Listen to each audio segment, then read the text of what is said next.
नमस्कार दोस्तों, उत्तराखंड के 4 धामों में शुमार केदारनाथ की यात्रा को शुरू होने में कुछ ही दिन बचे हैं। आपको बता दें कि इस वर्ष केदारनाथ यात्रा 10 मई से प्रारंभ होकर 20 नवंबर तक चलेगी।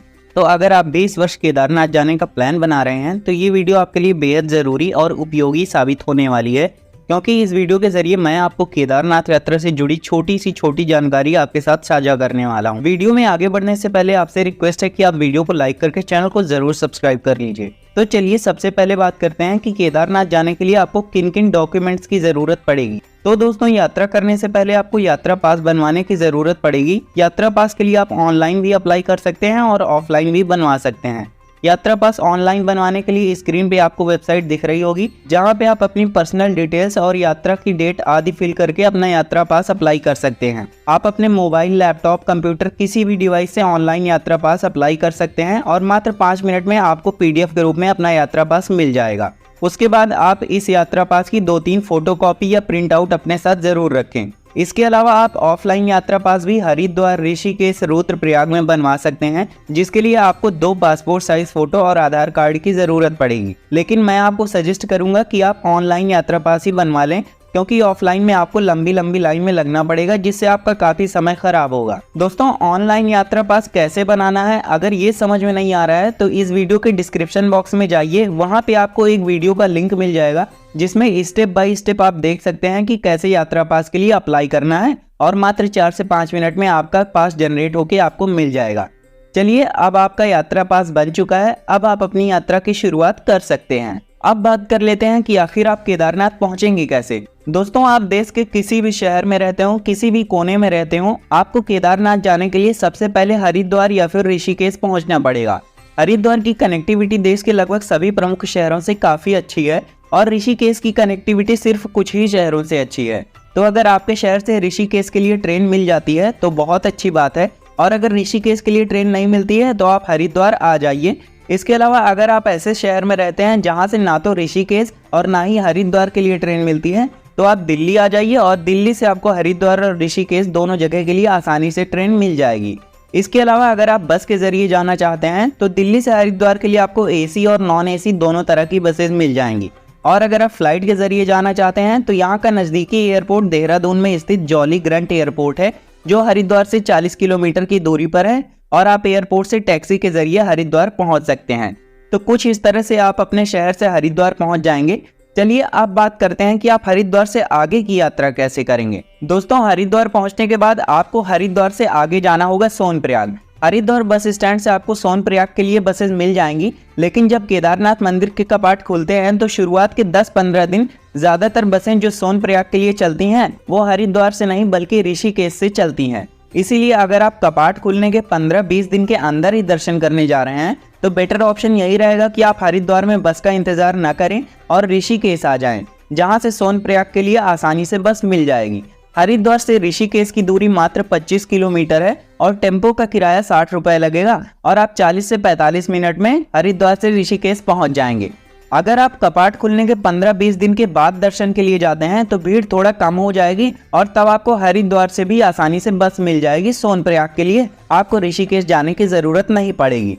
बस के टाइमिंग की बात करें तो हरिद्वार और ऋषिकेश से सोनप्रयाग की जो बसेज हैं वो सुबह 4 बजे से सुबह 8 बजे तक चलती हैं। अगर आप सुबह 8-9 बजे के बाद सोनप्रयाग के लिए बस की तलाश कर रहे हैं तो आपको नहीं मिलेगी, इसीलिए आप सुबह 8 बजे तक हर हाल में बस पकड़ लें। अगर आप लेट हो जाते हैं तो आपको टैक्सी या शेयरिंग टैक्सी का सहारा लेना पड़ेगा। तो इसीलिए दोस्तों, आपको अपनी यात्रा कुछ इस तरह से प्लान करनी है कि आप हरिद्वार सुबह जल्दी पहुंच जाएं। जल्दी का मतलब है सुबह 8 बजे तक, और जल्दी इसलिए पहुंचना है क्योंकि केदारनाथ के लिए जो बसेस चलती हैं वो सुबह 4 बजे से सुबह 7-8 बजे तक ही चलती हैं, क्योंकि हरिद्वार से केदारनाथ का रास्ता पहाड़ों के बीच से होके गुजरता है, जहां पे अगर 7-8 बजे के बाद बसेस चलेंगी तो पहुंचते पहुंचते रात हो जाएगी और पहाड़ी रास्तों पे रात में बसें नहीं चलती हैं। हरिद्वार से सोनप्रयाग की दूरी 230 किलोमीटर है और बस का किराया 600 रुपए लगेगा। वहीं पे ऋषिकेश से सोनप्रयाग की दूरी 207 किलोमीटर है और बस का किराया 560 रुपए पड़ेगा। दोस्तों, आपको बता दें कि ये किराया पिछले सीजन का है, इस साल 10-20 रुपए बढ़ सकता है। दोस्तों, हरिद्वार से ऋषिकेश की बस बुकिंग आप वहां पहुंच के ऑन द स्पॉट भी कर सकते हैं, लेकिन आप भीड़ भाड़ से बचना चाहते हैं तो रेड बस के थ्रू आप हरिद्वार से सोनप्रयाग के लिए ऑनलाइन बसेस भी बुक कर सकते हैं। ऑफलाइन का किराया जहां पर 600 रुपये पड़ेगा, वहीं पे अगर आप ऑनलाइन बुक करेंगे तो ये बस आपको 1000 रुपये की पड़ेगी। लेकिन ऑनलाइन में ये आपको सुविधा हो जाएगी कि वहां पे बस मिलेगी या नहीं मिलेगी भीड़ की वजह से, उससे आप बच जाएंगे। इसके अलावा अगर आप शेयरिंग टैक्सी से जाते हैं तो 900 से 1000 रुपये पर पर्सन चार्ज पड़ेगा, और अगर आप प्राइवेट टैक्सी बुक करते हैं तो 4 सीटर टैक्सी आपका 4000 से 5000 रुपये में बुक हो जाएगी। अगर आप सुबह 5-6 बजे तक हरिद्वार या ऋषिकेश से बस पकड़ लेते हैं तो सोनप्रयाग पहुंचने में करीब 7 घंटे का समय लग जाएगा, लेकिन ट्रैफिक ज्यादा होता है तो 9-10 घंटे भी लग जाते हैं। सफर शुरू होने के 2 घंटे बाद तीन धारा नाम की एक जगह पड़ती है जहां पे बस 20 से 25 मिनट के लिए रुकती है। यहां पे आप अपना ब्रेकफास्ट या नाश्ता कर सकते हैं। फिर बस तीन धारा से आगे बढ़ेगी और आधे घंटे के बाद पंचप्रयाग में से एक देवप्रयाग देखने को मिलेगा, जहां पे आपको भागीरथी और अलकनंदा नदियों का बेहद खूबसूरत संगम देखने को मिलेगा। यहाँ पे बस नहीं रुकती है, लेकिन चलते चलते आप बस की विंडो से सुंदर दृश्य देख पाएंगे। अगर आप बस के अलावा शेयरिंग टैक्सी से सफर कर रहे हैं तो यहाँ पे आप टैक्सी को रुकवा के 10-15 मिनट फोटोग्राफी या वीडियोग्राफी भी कर सकते हैं। टैक्सी से यात्रा करने का ये एडवांटेज मिलता है। इसके बाद आप रुद्रप्रयाग, गुप्त काशी और फाटा होते हुए 7 से 8 घंटे में सोनप्रयाग पहुंच जाएंगे। बस आपको सोनप्रयाग से 1 किलोमीटर पहले सीतापुर में उतार देगी। सभी बसें सीतापुर तक ही जाती हैं। उसके बाद सीतापुर से 1 किलोमीटर पैदल चल के आप सोनप्रयाग पहुंच जाएंगे। अगर आप टैक्सी या शेयरिंग टैक्सी से जाते हैं तो वो आपको सोनप्रयाग तक ले जाएगी, और अगर आप बस से जाते हैं तो वो आपको सीतापुर तक ले जाएगी। अगर आप अपनी पर्सनल कार या बाइक से आ रहे हैं तो सोनप्रयाग और सीतापुर दोनों जगह कार और बाइक के लिए पार्किंग की सुविधा उपलब्ध है। अगर आप ऋषिकेश या हरिद्वार से 5-6 बजे निकलते हैं तो दोपहर 2 से 3 बजे तक आप सोनप्रयाग पहुंच जाएंगे। सोनप्रयाग पहुंचने के बाद इस दिन आप चाहें तो यहीं पे यानी सोनप्रयाग में ही रुक सकते हैं, या फिर आप चाहें तो सोनप्रयाग से 5 किलोमीटर आगे गौरीकुंड चले जाएं, वहां पे नाइट स्टे करें और अगले दिन गौरीकुंड से केदारनाथ मंदिर के लिए ट्रेकिंग या पैदल चढ़ाई शुरू कर सकते हैं। सोनप्रयाग से गौरीकुंड की जो 5 किलोमीटर की दूरी है वो शेयरिंग टैक्सी के जरिए मात्र 50 रुपए में तय हो जाएगी। लेकिन मैं आपको सजेस्ट करूंगा कि इस दिन आप गौरीकुंड न जाएं और सोनप्रयाग में ही रुकें, क्योंकि सोनप्रयाग में आपको सस्ते होटल्स, कमरे, डॉर्मेट्री आदि मिल जाएंगे, जबकि गौरीकुंड में इसके दाम 2 गुना 3 गुना हो जाते हैं। चलिए अब सोनप्रयाग में रुकने की बात करते हैं। सोनप्रयाग में रुकने के लिए होटल्स की शुरुआत 1000 रुपए से हो जाती है। अगर आप बहुत कम बजट में रुकना चाहते हैं तो मात्र 200 रुपए में आपको डॉर्मेट्री मिल जाएगी, जिसमें बड़े बड़े हॉल होंगे और आपको एक गद्दा, रजाई और तकिया दे दिया जाएगा। इसके अलावा आप चाहें तो उत्तराखंड गवर्नमेंट की GMVN की डॉर्मेट्री भी बुक कर सकते हैं, जिसका चार्ज 500 रुपए पर पर्सन के हिसाब से पड़ता है। और इसकी ऑनलाइन बुकिंग करने के लिए स्क्रीन पे आपको वेबसाइट दिख रही होगी, यहाँ पे जाकर आप इसकी ऑनलाइन बुकिंग भी कर सकते हैं। लेकिन मैं आपको एक और इन्फॉर्मेशन दे देता हूं कि दोस्तों इस साल जो मई और जून है, इन दोनों महीने की सारी बुकिंग हो चुकी हैं GMVN की, तो मई और जून में आपको स्लॉट खाली नहीं मिलेंगे। आपको वहां पे जाकर के कोई रूम या फिर कोई अदर डॉर्मेट्री ढूंढनी पड़ेगी। GMVN की जो डॉर्मेट्री है वो मई और जून महीने के लिए ऑलरेडी बुक हो चुकी हैं इनकी वेबसाइट पे, अभी मैंने देखा। तो इन सब के अलावा अगर आप सोलो ट्रैवलर हैं और अपना खुद का टेंट लेकर जा रहे हैं तो आप अपना भी टेंट लगाकर कैंपिंग कर सकते हैं बिल्कुल फ्री में। खाने पीने की बात करें तो सोनप्रयाग में आपको 150 रुपए में थाली मिल जाएगी। इसके अलावा 250 रुपए में डीलक्स थाली भी मिल जाएगी। खाने के अलावा यहाँ पे फास्ट फूड, फल और जूस भी मिल जाएंगे। तो इस प्रकार आपका पहला दिन सोनप्रयाग में गुजर जाएगा।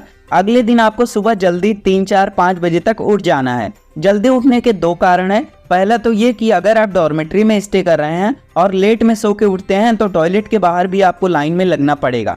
दूसरा कारण सुबह जल्दी उठने का ये है कि अगर आपको सोनप्रयाग से गौरीकुंड के लिए निकलना है, जिससे पहले आपको सोनप्रयाग में ही लाइन में लग के अपना यात्रा पास चेक करवाना होता है। यहाँ पे आपका यात्रा पास चेक होगा, उसके बाद ही आपको सोनप्रयाग से आगे जाने दिया जाएगा। जितनी जल्दी आप उठ जाएंगे उतनी छोटी लाइन में आपको लगना पड़ेगा। 5 बजे के बाद अगर आप उठते हैं तो आपको 1-2 किलोमीटर की लंबी लाइन में लगना पड़ेगा और आपका काफी ज्यादा समय खराब होगा। यात्रा पास वेरीफाई होने के बाद आपको 50 रुपए में सोनप्रयाग से गौरीकुंड के लिए टैक्सी मिल जाएगी और मात्र 15 से 20 मिनट में आप 5 किलोमीटर की दूरी तय करके सोनप्रयाग से गौरीकुंड आ जाएंगे। गौरीकुंड पहुंचने के बाद वहां पे एक तप्त कुंड है जहां पे साल के 12 महीने हमेशा गर्म पानी निकलता रहता है। इस तप्त कुंड में आपको स्नान करना है। स्नान करने के बाद आप गौरीकुंड में कुछ ब्रेकफास्ट या नाश्ता कर लें। नाश्ते में आलू पराठा, मैगी, ब्रेड और चाय आदि मिल जाएंगे। नाश्ता आपका 60 रुपए में आसानी से हो जाएगा।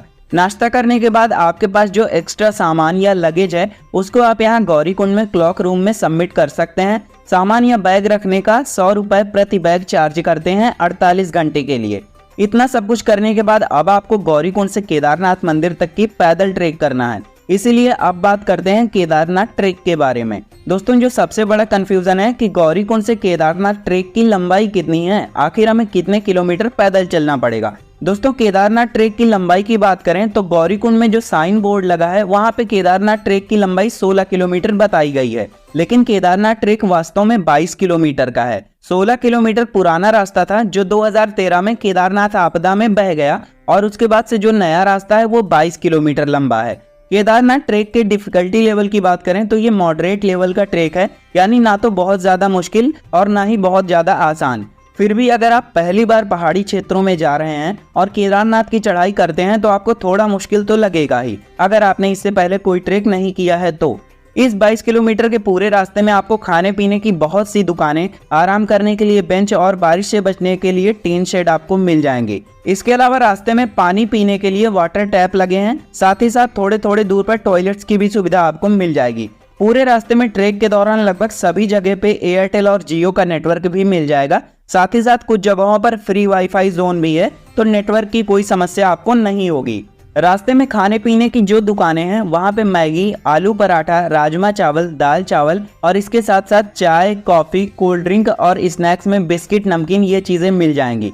जो पैकेट वाली चीज़ें हैं वो MRP से 2 से 3 गुना रेट पे मिलती हैं। जैसे 10 वाला बिस्किट आपको 30 रुपए का मिलेगा, 20 वाली कोल्ड ड्रिंक आपको 50 रुपए की मिलेगी, बाकी 60 रुपए में दाल चावल, 50 रुपए का आलू पराठा, 50 रुपए की मैगी, 20 रुपए की चाय, 30 रुपए की कॉफ़ी और पानी की बोतल भी आपको 50 रुपए की मिलेगी, और राजमा चावल 80 रुपए का मिल जाएगा। MRP वाली चीज़ें आप 2 से 3 गुना रेट पर ही पाएंगे, क्योंकि उतनी ऊपर पहुँचाने में काफ़ी मेहनत लगती है, इसलिए उनके दाम बढ़ जाते हैं। इसके अलावा रास्ते में किसी किसी जगह पर आपको मेडिकल कैंप्स भी मिल जाएंगे, जहां पे आप खांसी, जुकाम, बुखार, सर दर्द, इन सभी की दवाइयां मुफ्त में ले सकते हैं। अगर आप सुबह 8-9 बजे गौरीकुंड से ट्रेक शुरू कर देते हैं तो करीब शाम 5 बजे तक आप मंदिर के निकट पहुंच जाएंगे। केदारनाथ ट्रेक को पूरा करने में 8 से 9 घंटे का समय लग जाता है। चलिए मान लेते हैं कि शाम 5-6 बजे तक आप ट्रेक कंप्लीट कर लेते हैं, तो मैं आपको सजेस्ट करूंगा कि इस दिन आप दर्शन करने की लाइन में ना लगें, क्योंकि इतना लंबा ट्रेक करके आप आ रहे हैं तो आपकी शरीर काफ़ी थकी हुई होगी, और दर्शन करने में भी आपको 3-4-5 घंटे लाइन में लगने पड़ सकते हैं, और रात 9 बजे मंदिर के कपाट भी बंद हो जाते हैं। इसीलिए इस दिन आप मंदिर से 1 किलोमीटर पहले ही पड़ता है बेस कैंप। यहाँ पे आप नाइट स्टे करें और अगले दिन सुबह आप दर्शन की लाइन में लगें। केदारनाथ बेस कैंप के पास रुकने के लिए GMVN के बहुत सारे टेंट हैं, जहाँ पे आप 560 रुपये पर पर्सन के हिसाब से रुक सकते हैं। आप इसकी ऑनलाइन बुकिंग भी कर सकते हैं GMVN की वेबसाइट से, और ऑफलाइन बुकिंग भी वहां पहुंचने के बाद कर सकते हैं। तो इस रात आप केदारनाथ बेस कैंप के पास टेंट में नाइट स्टे करेंगे। अगली सुबह आप जल्दी उठ जाएं, फ्रेश होकर स्नान कर लें। नहाने के लिए आपको यहाँ पे गर्म पानी मिल जाएगा। 1 बाल्टी गर्म पानी के लिए आपको 100 रुपये देना पड़ेगा। बाकी अगर आप बर्फीले पानी से नहा सकते हैं तो उसका कोई खर्चा नहीं होगा। अब आप टेंट से बाहर निकलकर मुख्य मंदिर की ओर दर्शन के लिए चल दें। केदारनाथ बेस कैंप से मुख्य मंदिर मात्र 1.5 किलोमीटर की दूरी पर है, और आप सुबह 4-5 बजे ही दर्शन की लाइन में आ जाएं। लाइन में लगने से पहले आप प्रसाद भी खरीद लें। यहाँ पे प्रसाद 50 रुपये, 100 रुपये, 250 रुपये और 500 रुपये का मिल जाएगा। सुबह 4-5 बजे आप लाइन में लग जाते हैं तो 2 से 3 घंटे में दर्शन हो जाएंगे। अगर आप 6-7-8 बजे तक लाइन में लगते हैं तो आपको 7 से 8 घंटे दर्शन करने में लग जाएंगे। अगर आप इतनी लंबी लाइन में नहीं लगना चाहते हैं तो आप VIP दर्शन भी कर सकते हैं, जिसकी 1000 रुपये की पर्ची कटेगी और आप आधे से 1 घंटे में दर्शन कर पाएंगे। VIP दर्शन के लिए वहां पे बहुत से पुजारी रहते हैं जो पर्ची बनवा देंगे और आपको वो प्रवेश कराते हैं निकास द्वार से, यानी एग्जिट गेट से ले जाएंगे, इसीलिए दर्शन जल्दी हो जाता है। दर्शन करने के बाद अब आपको इसी दिन ट्रेक डाउन करके नीचे गौरीकुंड वापस आ जाना है। चढ़ने में जो आपको 8 से 9 घंटे का समय लगा था, उतरने में मात्र 4 से 5 घंटे का समय ही लगेगा। अगर आप दोपहर 12 बजे तक दर्शन कर लेते हैं तो आप शाम 5-6 बजे तक वापस गौरीकुंड आ जाएंगे। गौरीकुंड आने के बाद आपने यहाँ पे जो क्लॉक रूम में अपना लगेज सबमिट किया था या सामान रखा था, उसको आप वापस ले लीजिए, और उसके बाद आप गौरीकुंड से 50 रुपये शेयरिंग टैक्सी के जरिए 5 किलोमीटर नीचे उतरकर सोनप्रयाग आ जाएंगे। तो दोस्तों, सोनप्रयाग आने के बाद यहाँ पे आप डॉर्मेट्री में नाइट स्टे कर सकते हैं और उसके बाद आप अपना डिनर भी यहीं सोनप्रयाग में कर सकते हैं। अगली सुबह आप 7-8 बजे तक सोनप्रयाग से हरिद्वार या ऋषिकेश के लिए बस पकड़कर आ जाइए वापस। उसके बाद आप हरिद्वार या ऋषिकेश से अपने शहर जा सकते हैं। तो कुछ इस तरह से आपकी केदारनाथ यात्रा संपूर्ण हो जाएगी। चलिए अब बात करते हैं कि इस यात्रा में आपके कुल कितने दिन खर्च होंगे। दोस्तों, इस यात्रा में मैंने जो इनिशियल पॉइंट और फाइनल पॉइंट माना है वो हरिद्वार या ऋषिकेश को माना है, क्योंकि आप सभी लोग अलग अलग शहर से आ रहे होंगे, इसीलिए जो आपकी यात्रा का इनिशियल पॉइंट है वो भी मैं हरिद्वार मान के चल रहा हूँ और फाइनल पॉइंट वो भी हरिद्वार को मान के चल रहा हूँ। तो पहले दिन की बात करें तो दोस्तों हरिद्वार से सोनप्रयाग जाने में निकल जाएगा। वहीं पे दूसरा दिन आपका सोनप्रयाग से केदारनाथ बेस कैंप का ट्रेक करने में निकल जाएगा और तीसरा दिन आपका केदारनाथ दर्शन और दर्शन करने के बाद वापस सोनप्रयाग आने में निकल जाएगा। और इसके अलावा जो चौथा दिन होगा वो आपका सोनप्रयाग से वापस हरिद्वार आने में चला जाएगा। तो कुछ इस प्रकार से आपका हरिद्वार से केदारनाथ और वापस केदारनाथ से हरिद्वार तक की राउंड ट्रिप आपकी 4 दिनों में हो जाएगी। इसके अलावा एडिशनल दिनों को आप ऐड कर सकते हैं जो आपका शहर से हरिद्वार जाने में और हरिद्वार से वापस आपको अपने शहर आने में लगेंगे। चलिए अब बात कर लेते हैं कि केदारनाथ आपको कब जाना चाहिए। तो दोस्तों केदारनाथ वैसे साल भर में 5-6 महीने ही ओपन रहता है और 5-6 महीने क्लोज रहता है। तो मैं आपको बता दूं कि इस साल केदारनाथ यात्रा मई से ओपन हो रही है, 10 मई से, और ये 20 नवंबर तक चलेगी। तो बात कर लेते हैं कि आपको कब जाना चाहिए। तो दोस्तों कपाट होने के 15-20 दिन तक भीड़ बहुत ज़्यादा रहती है और इस वजह से सारी चीज़ें भी बहुत महंगी मिलती हैं और रुकने के लिए भी आपको सारे होटल्स और डॉर्मेट्री लगभग फुल मिलते हैं। तो काफ़ी ज़्यादा दिक्कत होती है शुरुआत के 15-20 दिन तक, तो इस दिन आप जाने से अवॉइड करें। अगर बात करें मई के अलावा जून में, तो जून में आप जा सकते हैं। इसके अलावा जुलाई अगस्त की बात करें तो बारिश बहुत ज़्यादा होती है जुलाई अगस्त में और लैंडस्लाइड का खतरा बहुत ज़्यादा हो जाता है, तो इस समय भी आप बिल्कुल ना जाएं। सितंबर अक्टूबर की बात करें तो दोस्तों यहाँ पे बारिश भी रुक चुकी होती है और भीड़ भी बहुत कम मिलेगी और आसानी से दर्शन हो जाएंगे बहुत कम बजट में। तो सितंबर और अक्टूबर का टाइम बेस्ट रहेगा केदारनाथ जाने के लिए। अब बात करते हैं नवंबर में। तो दोस्तों नवंबर में कपाट बंद होने के समय भी भीड़ ज़्यादा हो जाती है, तो इस समय भी आप जा सकते हैं क्योंकि ओपनिंग टाइम के तुलना में यहाँ पे भीड़ कम रहती है, लेकिन सितंबर और अक्टूबर की तुलना में नवंबर में भीड़ ज़्यादा हो जाती है। तो दोस्तों इस हिसाब से अलग अलग महीनों में अलग अलग तरीके से यहाँ पे कम ज़्यादा भीड़ देखने को मिलती है और उसी हिसाब से खर्चा भी कम ज़्यादा होता है। तो आप अपना प्लान इसे ध्यान में रखकर ज़रूर बनाएं। अब बात कर लेते हैं कुल खर्चे की, यानी इस केदारनाथ यात्रा में आपका कुल कितना खर्चा होगा। तो दोस्तों अगर बात करें तो बस का किराया अप डाउन का जो हरिद्वार से सोनप्रयाग तक होगा वो 600 और 600 पड़ेगा, यानी बस का किराया 1200 पड़ जाएगा। उसके अलावा बस से जाते समय जो लंच और ब्रेकफास्ट होगा उसका आप 200 रुपये खर्चा मान लीजिए। उसके अलावा सोनप्रयाग में आप नाइट स्टे करेंगे तो 300 रुपये आप डॉर्मेट्री का हो जाएगा। डिनर का 150 रुपये हो जाएगा सोनप्रयाग में, और फिर सोनप्रयाग से गौरीकुंड के लिए जो टैक्सी लेंगे उसका किराया 50 रुपये, और जो ट्रेक होगा आप करेंगे 22 किलोमीटर, उस पूरे ट्रेक में जो आपका लंच ब्रेकफास्ट ट्रेकिंग स्टिक ये सारी चीज़ें होंगी ये लगभग 300 रुपये में हो जाएंगी। केदारनाथ बेस कैंप पहुँच के जब वहाँ पे आप नाइट स्टे करेंगे तो उसका जो किराया पड़ता है वो 560 रुपये पड़ता है पर नाइट का, और वहाँ पे आप डिनर करेंगे तो 200 रुपये में थाली मिलेगी। फिर मंदिर में दर्शन करने के लिए आप जाएंगे तो 100 रुपये का प्रसाद आप ले सकते हैं, और वापसी में फिर आप जब रिटर्न टैक्सी लेंगे गौरीकुंड से सोनप्रयाग के लिए तो वो फिर 50 रुपये की पड़ेगी, और रिटर्न में आप सोनप्रयाग में नाइट स्टे करेंगे तो 300 रुपये डॉर्मेट्री का और 150 रुपये डिनर का पड़ जाएगा। तो इस हिसाब से आप देखें तो टोटल खर्चा आपका करीब 3500 के आसपास होगा। यानी मोटा मोटा खर्चा देखें तो आप अगर मेरे हिसाब से प्लान करते हैं तो आपकी यात्रा 4000 रुपये से कम में हो जाएगी बहुत अच्छे तरीके से। तो दोस्तों ये थी केदारनाथ यात्रा से संबंधित कंप्लीट इन्फॉर्मेशन। उम्मीद करते हैं आपको वीडियो पसंद आई होगी। अगर आपको वीडियो पसंद आई है तो वीडियो को लाइक करके चैनल को ज़रूर सब्सक्राइब कर लें, क्योंकि हम आपके लिए यात्रा से संबंधित ऐसी ही वीडियोस लाते रहते हैं।